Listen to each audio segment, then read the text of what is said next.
Bonjour Florence. Bonjour Mickaël.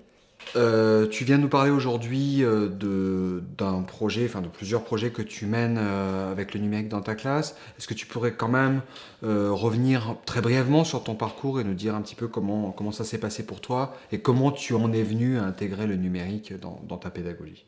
D'accord. Donc moi j'enseigne depuis 2000. J'ai passé la formation d'enseignante spécialisée en 2007, le KPSH, pour travailler auprès d'élèves avec des difficultés scolaires en tant que professeur des écoles. Donc j'étais en regroupement d'adaptation, c'est-à-dire que je travaillais avec des élèves en petits groupes.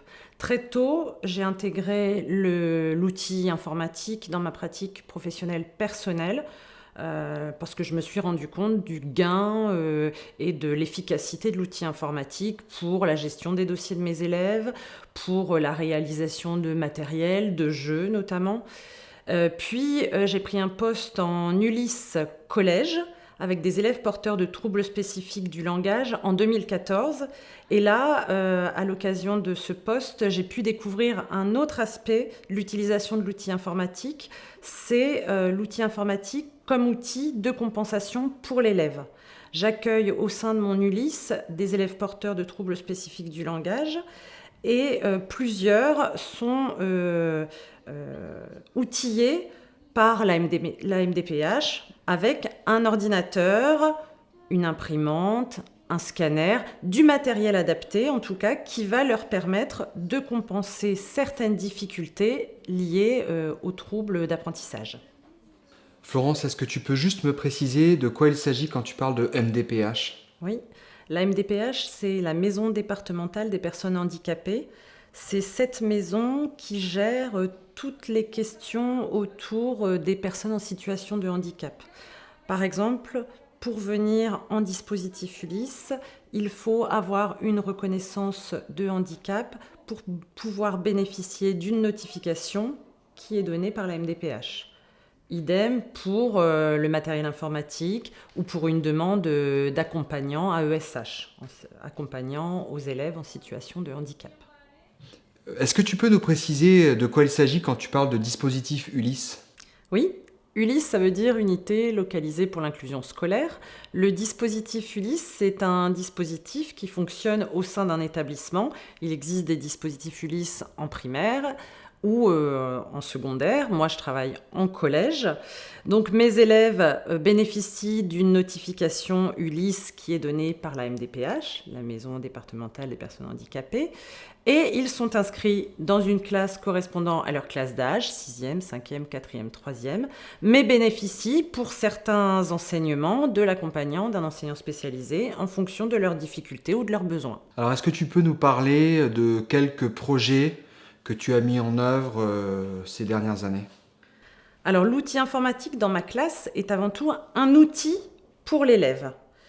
De mon côté, je travaille beaucoup également avec l'ordinateur qui me facilite la vie et qui présente un aspect pédagogique très intéressant. Mais l'aspect que je veux mettre en valeur aujourd'hui, c'est vraiment cet outil qui permet aux élèves qui ont des difficultés de lecture, d'écriture, de graphisme, de compréhension, de pouvoir compenser certaines de leurs difficultés. Est-ce qu'il y a un projet en ce moment sur lequel tu es en train de travailler plus spécifiquement avec un outil, une technologie, une application, des choses que voilà, que tu as été amené ou non à utiliser et puis qu'aujourd'hui tu veux vraiment développer? Donc le projet autour de la carte mentale, c'est celui que je mets en place actuellement et qui a émergé suite vraiment au repérage de difficultés ciblées chez mes élèves. Des difficultés de sélection et de tri d'informations, des difficultés à faire des liens, à organiser les informations, des difficultés de compréhension et des difficultés de mémorisation. Je peux vous raconter l'exemple qui m'a amené à utiliser cet outil. Il devait faire une recherche sur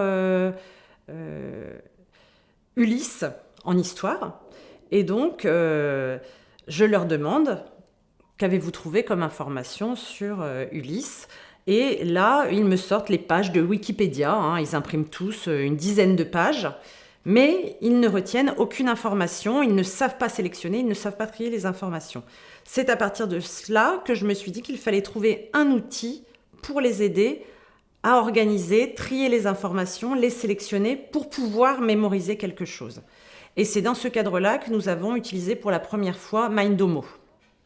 J'avais une dernière question à te poser. Est-ce que tu collabores avec certains collègues ou est-ce que tu montes des projets de manière collaborative dans ton établissement ou au-delà? Alors, je collabore principalement avec une prof de français, qui est aussi la prof principale de ma classe de 6e, enfin la classe dans laquelle mes élèves du LIS sont inclus, et qui est aussi très branchée au niveau numérique, et qui, par exemple, met tous les documents en ligne sur le web pédago, ce qui nous permet vraiment de partager ensemble les documents. Et ce qui va être produit en classe Ulysse va également être repris dans la classe en cours de français. Ok. Merci Florence.